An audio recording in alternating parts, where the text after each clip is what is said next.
portant le message du président du Conseil, Faure Gnassingbé à Addis Abeba, dans le cadre du deuxième sommet Afrique-Caraïbes. Le ministre togolais des Affaires étrangères a dénoncé les crimes de l'esclavage, de la colonisation et de la déportation, appelant à une reconnaissance officielle et à des réparations. Il a également invité les participants au 9e congrès panafricain prévu à Lomé en décembre. Voici l'intégralité du discours du ministre des Affaires étrangères Robert Duss. Deuxième sommet Afrique-Caraïbes. Sur le thème, partenariat transcontinental en quête de justice réparatrice pour les Africains et les personnes d'ascendance africaine par le biais de la réparation.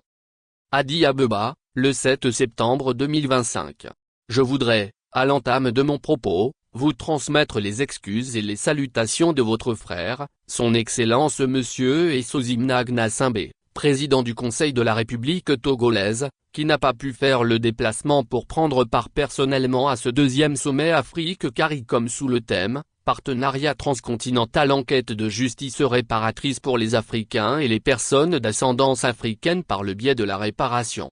Il m'a chargé de le représenter et de prendre la parole en son nom sur le point, qualification de l'esclavage, de la déportation et de la colonisation de crimes contre l'humanité et de génocide contre les peuples d'Afrique et le 9e congrès panafricain comme il a été demandé au Togo. Distingués invités, mesdames et messieurs, le partenariat entre l'Afrique et le CARICOM est un partenariat de fraternité. Mettre ce partenariat entre l'Afrique continentale et l'Afrique des Caraïbes au service de la cause commune de la réparation traduit la vérité suivante, en se mettant ensemble pour porter la cause de la réparation, nous la servirons mieux. Cette prise de conscience constitue une étape importante dans la lutte et le long parcours de l'Afrique et de la communauté caribéenne pour la reconnaissance et la réparation des crimes que leurs peuples ont subis. Pendant plus de 4 siècles, des millions de nos ancêtres furent arrachés à leurs familles, à leurs terres, enchaînés, entassés dans les cales obscures des navires négriers, réduits au rang de marchandises dans une logique obscure de chosification. Ils furent vendus sur les places publiques des Amériques et des Caraïbes, soumis aux travaux les plus pénibles, dépouillés de leur identité, privés de leur liberté au mépris des lois sacrées de l'humanité et de la dignité humaine. À cette tragédie de la traite et de l'esclavage, est venue s'ajouter celle de la colonisation. Derrière le masque hypocrite de la mission civilisatrice, ce fut l'humiliation systématique des peuples africains, la confiscation de leurs terres, le pillage de leurs richesses, la déculturation. Ce furent aussi des massacres, ceux des Herero et des Nama de la Namibie entre 1904 et 1908, de Tiaroy en 1944 au Sénégal, de Madagascar en 1947, de Congo sous le roi Léopold I et celui des Momo au Kenya entre 1952 et 1960. Aimé Césaire le disait avec force, le colonialisme, ce n'est pas civiliser, c'est déciviliser, c'est déshumaniser, c'est détruire, c'est dépouiller. La gravité de ces injustices historiques, qui ont été des actes criminels bien réfléchis, planifiés et méthodiquement exécutés, perpétrés contre les peuples d'Afrique et les personnes d'ascendance africaine, avait déterminé le Togo à introduire auprès des instances décisionnelles de l'Union africaine la demande qui a conduit à la décision historique de qualification de l'esclavage, de la déportation et de la colonisation de crimes contre l'humanité et de génocide contre les peuples d'Afrique qui a été prise par la conférence des chefs d'État et de gouvernement le 16 février dernier. Cette décision de qualification vient répondre aux aspirations les plus pressantes des peuples d'Afrique, des afro-descendants, des organisations diasporiques et de la société civile africaine à la justice et à la réparation. Elle a permis à l'Afrique de mettre ses propres mots sur ses souffrances dans l'histoire, d'œuvrer pour une meilleure connaissance des périodes douloureuses de l'histoire du continent par les jeunes générations, d'entamer un travail de guérison des stigmates profonds laissés sur les sociétés africaines, d'envoyer un message fort à la communauté internationale sur la soif et les attentes de reconnaissance et de réparation des injustices historiques subies par ces peuples, et d'affirmer son leadership sur la question de la réparation afin d'éviter de se faire dicter les termes du débat. L'Afrique n'attend pas du monde ni pitié ni charité. Nous exigeons reconnaissance et réparation. Reconnaissance de l'ampleur des crimes commis. Reconnaissance de la déportation de nos peuples. Reconnaissance de la perturbation de la trajectoire historique de l'Afrique. Reconnaissance du devoir de justice envers les peuples d'Afrique et des diasporas africaines. Reconnaissance du droit de nos peuples à la réparation. réparation des crimes commis contre les Africains et les personnes d'ascendance africaine.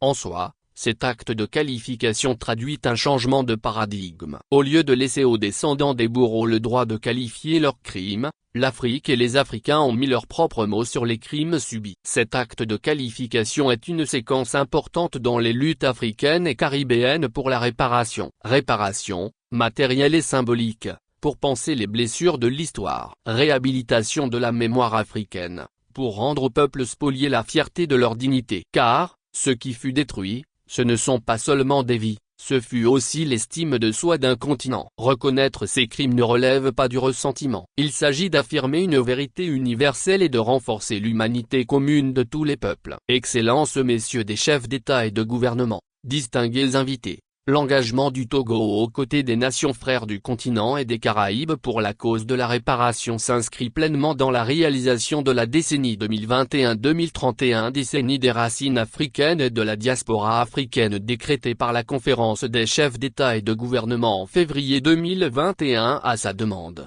Cette décennie met à honneur les personnes d'ascendance africaine et les diasporas africaines parce que nous avions pris la pleine conscience du fait que les destins de l'Afrique continentale et de l'Afrique des diasporas sont liés. C'est dans le cadre de la même décennie que l'organisation du 9e congrès panafricain qui se tiendra du 8 au 12 décembre 2025 à Lomé sur le thème renouveau du panafricanisme et rôle de l'Afrique dans la réforme des institutions multilatérales. Mobiliser les ressources et se réinventer pour agir a été confié au Togo par la conférence.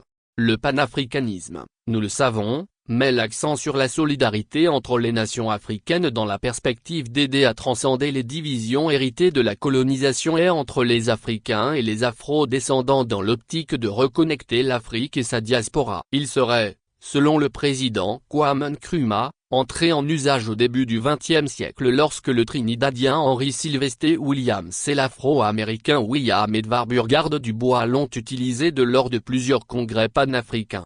L'idée du panafricanisme surgit d'abord comme une manifestation de solidarité fraternelle entre Africains et peuples d'ascendance africaine, disait George Padmore. Le 9e congrès panafricain de Lomé permettra de réaffirmer la valeur paradigmatique du panafricanisme. Tout l'intérêt pour le panafricanisme en ce 21e siècle pour l'Afrique et les personnes d'ascendance africaine réside dans la prise de conscience renouvelée que ce n'est qu'en étant unie que l'Afrique pourra véritablement prendre part à la gouvernance mondiale. La transformation que le mouvement a connue en devenant un mouvement des peuples est un élément essentiel sur lequel il faut capitaliser pour porter les préoccupations actuelles de l'Afrique et des personnes d'ascendance africaine en termes de dignité, de liberté, de souveraineté, d'indépendance, de respect et de représentativité dans le concert des continents et sur la scène internationale. Le 9e congrès panafricain dont la phase préparatoire nous a conduits au Brésil l'année passée dans le cadre d'une conférence régionale dédiée aux diasporas et personnes d'ascendance africaine sera un rendez-vous où l'Afrique et sa diaspora parleront d'une seule et même voix. Le congrès de Lomé sera le lieu de la réaffirmation de la valeur du panafricanisme pour assurer une continuité historique au mouvement, de la réaffirmation de l'unité et de la solidarité entre l'Afrique, sa diaspora et les personnes d'ascendance africaine, de la mobilisation des États et des peuples africains autour de la cause de la réforme des institutions multilatérales, de la proposition de pistes d'action concrètes en faveur de la réforme de la gouvernance mondiale, de la réparation et de la restitution du patrimoine culturel africain, de l'affirmation de l'identité culturelle et de la créativité africaine, et de l'exploration des perspectives actuelles et futures du panafricanisme.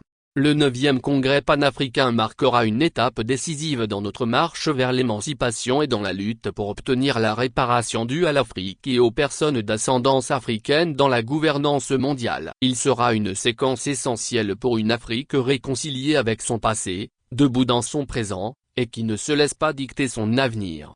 C'est sur ces mots pleins d'espoir que je voudrais, au nom du président du Conseil, S.E.M. Fort et Sosimna Gnassingbe, vous inviter à honorer de votre présence le mois de décembre prochain à Lomé le 9e congrès panafricain qui rassemblera l'ensemble de la communauté africaine. Je vous remercie. Actualité Afrique Future et pays politique.